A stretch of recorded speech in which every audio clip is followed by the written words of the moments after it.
The report is called Giving Victims a Voice. In fact, they have shouted. It's the figures that reveal the depths of depravity that Jimmy Savile stooped to during his 54 years of abuse. His youngest victim was 8, the oldest 47. They were abused in schools, in hospitals and in television studios. In one hospital, Great Ormond Street, a dying child was touched inappropriately. What's also shocking is that the abuse isn't just historical.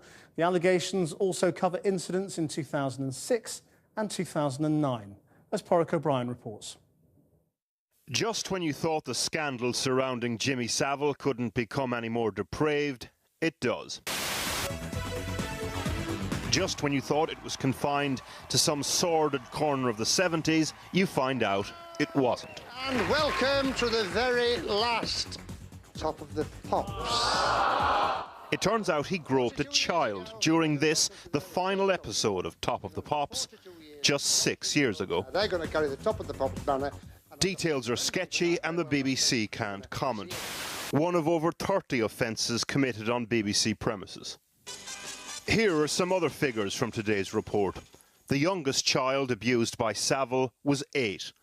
Offences occurred in 14 different schools.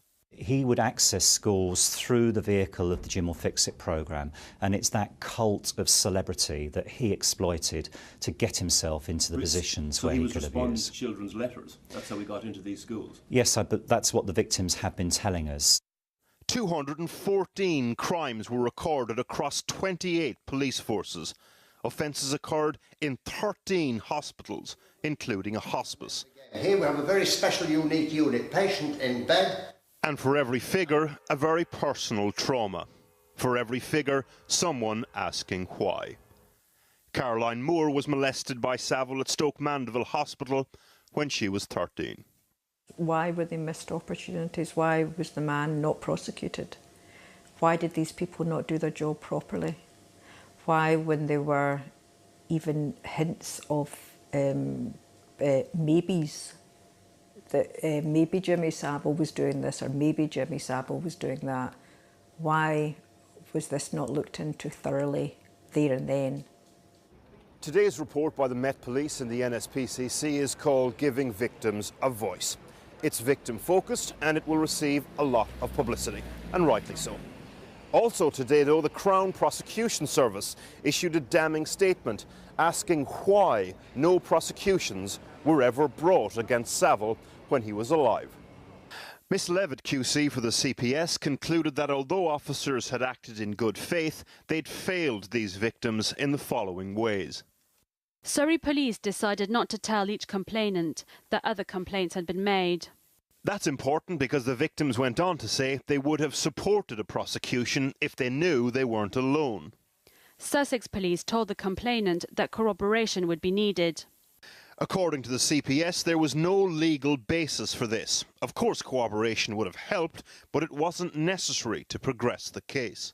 The report also criticises the role of the Crown Prosecution Service itself. It says, the CPS prosecutor, when told by police that the complainants did not support the prosecution, did not probe this or seek to build a prosecution. Miss Levitt QC went on to conclude, had the police and prosecutors taken a different approach, a prosecution might have been possible.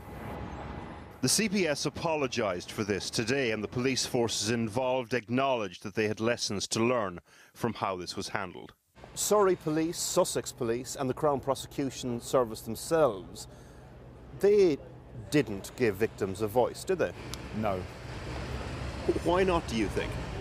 There has been a traditional reluctance to listen to survivors, to believe victims, to give credence to these crimes. It's something akin to how we dealt with domestic violence. Not many years ago, it was seen as not being our problem.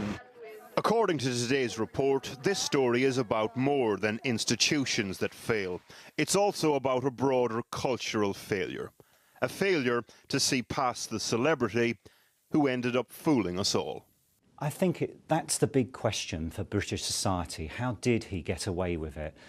6 decades of abuse, and there are numerous examples from across the country and indeed within his own family of where children spoke out, tried to tell people in authority about what happened. But I think we were all taken in. You could say he groomed a nation.